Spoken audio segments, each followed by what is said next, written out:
Hi guys and welcome back to the channel. Today I've got two replays in the Italian Tier 10 auto-reloading medium tank, the Centauro 45T. Now as you all know, this is in the Season Pass for free, or for the 2K one either way.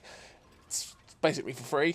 And it's got two different guns. It's got the single shotgun, which is definitely the best gun on the tank, and then the auto-reloading gun, which is not the best gun on the tank, but to be honest, is the one that actually makes the tank interesting. And as much as it's been slated for its horrific DPM, and trust me, the DPM is absolutely horrendous on this tank, I still have really enjoyed this tank playing it, right? I've enjoyed this auto-reloading system. I definitely didn't really enjoy the tank, to be honest, with the single shot, but with the auto-reloader, it gave it something that was a bit interesting, and I have enjoyed it. The gun handling is a bit derpy, which can be hella frustrating, and obviously with the bad DPM, that is also something you have to overcome, but I did like the flexibility of this gun. I just like the ability to run away and load shells and be like, right, I can now dump, right? Even though the 4-second inch clip is a long time. Realistically, for me, this tank, it just needs the rammer. It just needs a gun rammer or advanced reload or whatever it's called now. It just needs that, the ability to fit that on the tank, and to be honest, the DPMs would be fine. This tank could be absolutely spot on, and you could have fun with it. Personally, that's like literally probably the only change I'd actually make to it, is just give it the ability to have the equipment, because I think the reload would be down to 6.4 or 6.5 with the single shot, with the rammer. And on this auto-reloader, it'd be like 8.7 or 8.8 or 8.9. It's in that region, right, depending on maths. And for the auto-reloader, for the ability to build up the rounds and then just burst, I think that would be good enough, personally. And the other thing that realistically needs to change is also the reload on the last two rounds that go into this clip, because the reload, the 29 seconds and 25 seconds, is it, or something like that, for the last two shells is utterly horrific, and no matter what, it's just awful. You very rarely get to that fourth shell. By the time you start fighting, you've usually got 2 in, maybe 3. And yeah, they really need to look at that reload too.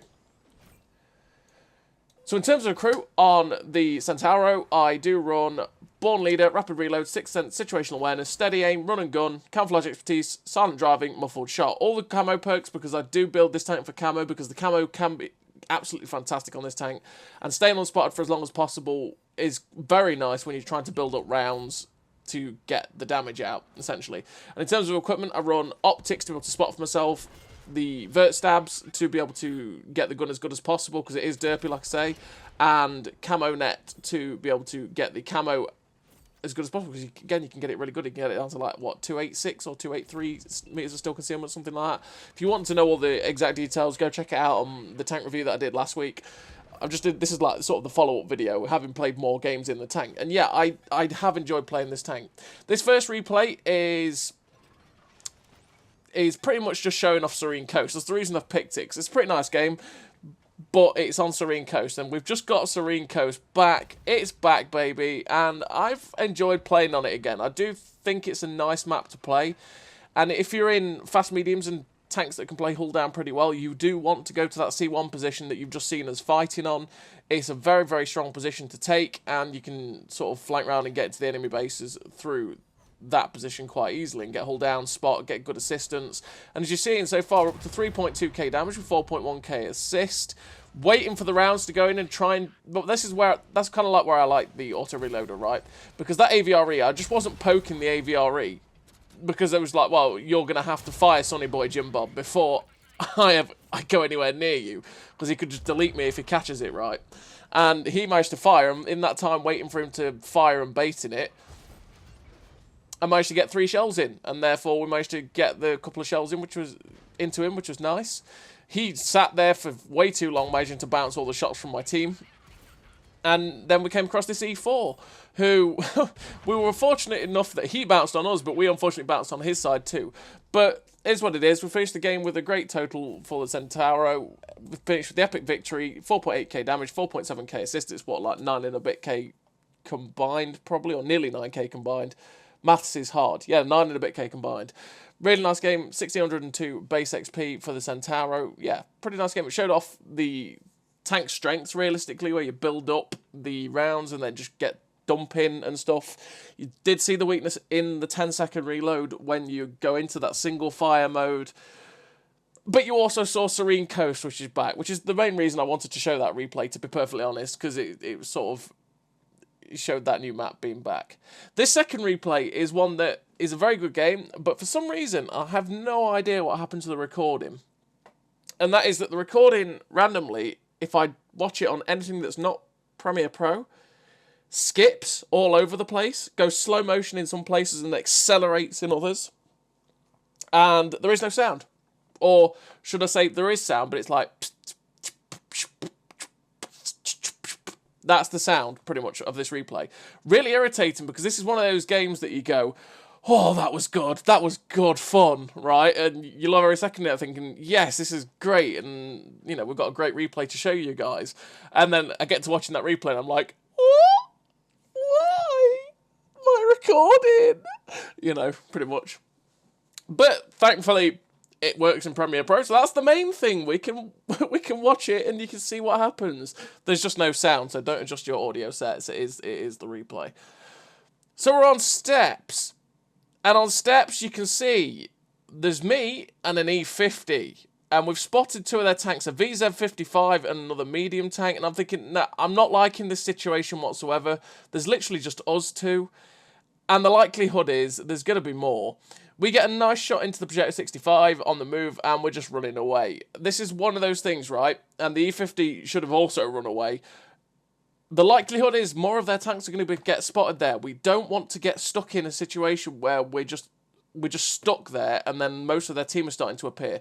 And as you can see, there's now 5 tanks spotted there. A lot of their team are starting to appear, and the E50 is in the same place that I was, and gets absolutely wrecked because it starts taking shots from the left, taking all of their shots because they get the perfect positions to counter where we were stuck.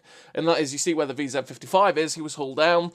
There's nothing you can do against that VZ55, especially for me in a Centauro, because I don't have... He reloads 2 shots in, what, 18 seconds? That's faster than me reloading 2 shots myself. And then he dumps them faster too. And he's quicker. Armour-wise, he's got pretty comparable armour, to be honest, where his upper plate's pretty solid, he's got a lower plate that's terrible, and he's got really good turret armour. Better turret armour than me, frankly, but yeah, so it's not a situation we wanted to get stuck in. So right there, we popped 2 shots. Realistically, we should be more careful with the rounds there, because we popped one blind at the waffle, it missed, fair enough. But the other one, we didn't see what that tank was. We didn't see if it was an E3 or an E4, so we just popped the shot, and it was an E3, which meant that we're just not going to pen it with our 248 pen, because, well, to be fair, that's the other thing with this Centauro, the 248 pen isn't good enough, really, for penning some of the more heavily armoured tanks at tier 10. And, yeah, we should have probably not fired that second shell. We should have just held on to it, just because it takes so long to get these shells in. If you get the shells in, you want to make sure that you're ready to keep going, right? And if you're going to take a risky shot for something that might not go anywhere near, it's probably best to hold off and wait until you get a shot where you know you can get it in. And as you can see, we've got the second shot in. We managed to shut down the T49 there that was crossing in the open. And we have fallen back to this position here where we can hopefully get some strong shots out while we're hull down. And the enemy team at the minute is quite separated. We got people pushing the heavy flank, pushing 2 medium tanks. This E3 is now charging across the open. I thought, you know, I could wait, but you never know, realistically.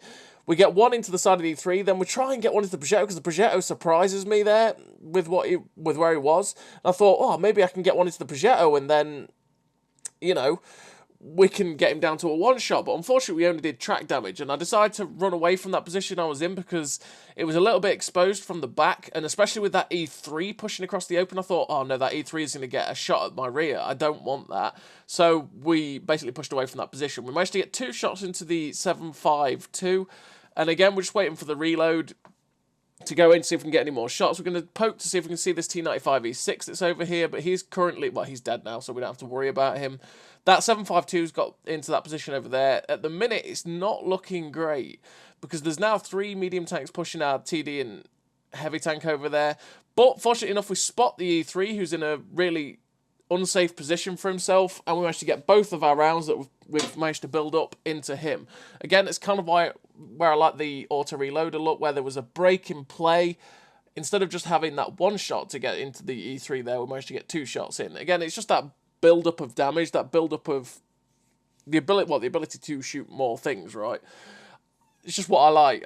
Whereas if I was using the single shot, sure, I wouldn't have had some of those shots, but in other situations I would have also done more damage, right? Because I would have had the ability to get more shells into the tank. Trade-offs. But realistically, the other gun is also very slow, and I would feel like I'm a worse version of most other tanks with it. So we try and get another shot into the Progetto, who is hull down over there, but unfortunately it misses. You saw us get a shot into the VZ55 as well, which puts him down to a one-shot. The 268 version 5, who was full health, manages to lose to the VZ, unfortunately. And it's at this point where I'm going, well, there's nothing else I can do from that position on this flank. You know what, I'm going to try and see if I can help these guys over here on this flank. We load the premium rounds because we know there's an E3 over here, and without the premium rounds, I'm not going to go through the E3. So we're coming over, it's like, hello friends, let's see if we can sort this out. We snap a shot at the AVRE. Again, this is all about flexing onto different positions. Where I was sat, I was doing basically nothing, and I wasn't going to be able to do much to help the team. So the team falls over here. We've got to get over here to try and change the outcome once again. This AVRE, we managed to get unspotted again. That's just how good the camo is on this tank. We shut down the AVRE. The Gorilla stays out. We managed to bounce him off of our turret, which, again, the turret armor on this tank is really good. As you can see, we bounced the Gorilla, which got like 270 pen, which is pretty good. And we got a shot into him in return, which puts him down to a 2-shot.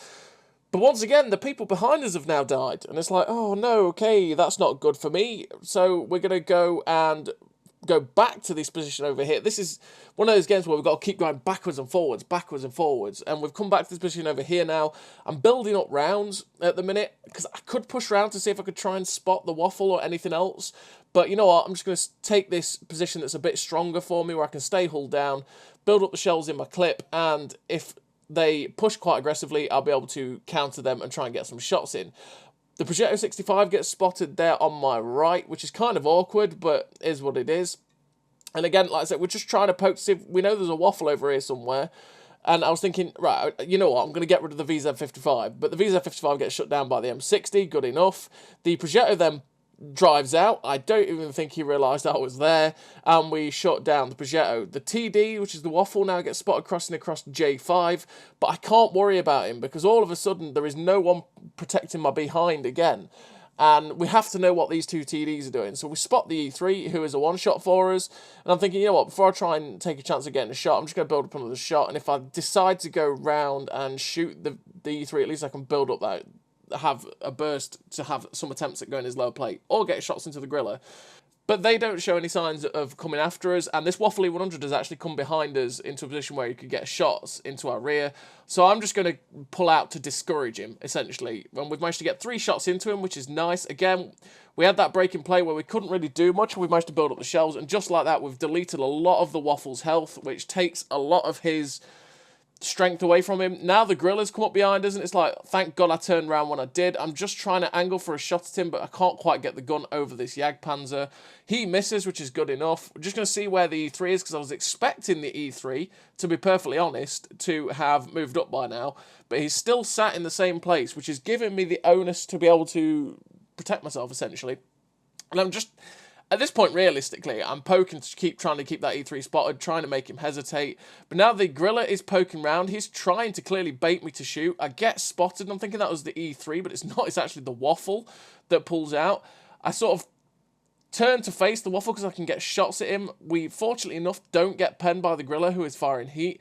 Again, it's awkward shots for that Gorilla. I was hoping that I was protected by the Jagdpanzer, but I wasn't. We get one shot that snapped into him, which tracked him in place. He thinks he's fine because I shot at him, but little does he know I had the auto-reloader, so I got to finish him off. Now we've got the 3 in front of us, which is not good. Not good at all. It's now a 1v3, and I'm thinking, okay, get the shot into his lower plate. We bounce off his lower plate, but fortunately enough for me, he misses his shot, which now means he suffers the problem of a turretless TD, and that is a fairly mobile medium tank, gets round your flank from close range. And we managed to shut down the E3 and go from that quick fire 1v3 to a 1v2. Which we know there's a Waffle and something else as well. There's another heavy. We're up to 5 kills with 6.6k damage, 765 assistance. and we're just now running away. Essentially what I'm doing right here is I'm breaking away to try and build up some damage potential. We're in a 1v2. As a single shot, you want to keep breaking away, firing, breaking away. But if we've got an auto-reloader, we've got the ability to build up some shells.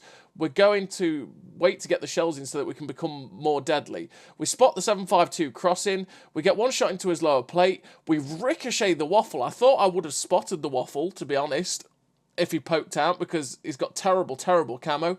But fortunately enough, we managed to bounce him and get a shot into him as well, which means they're both one-shots now.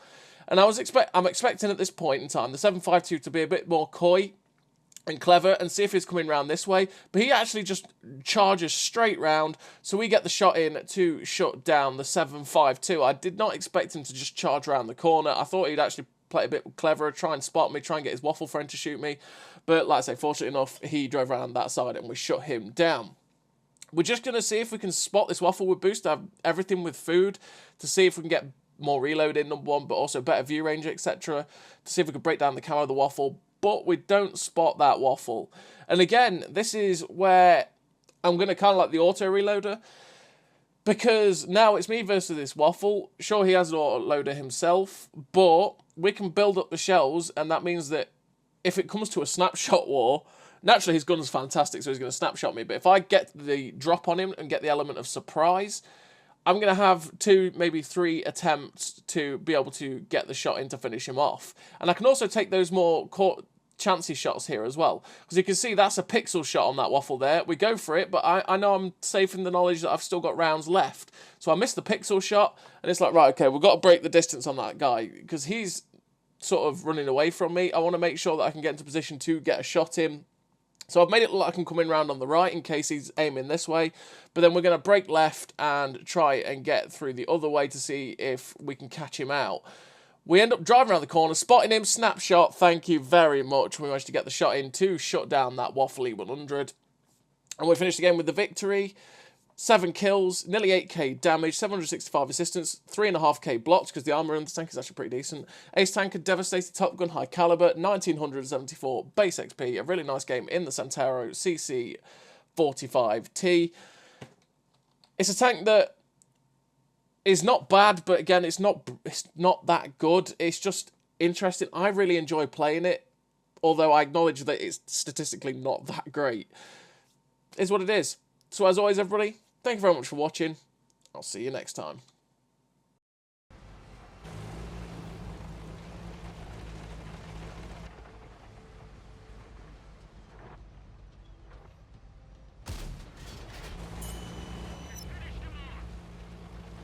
A great success!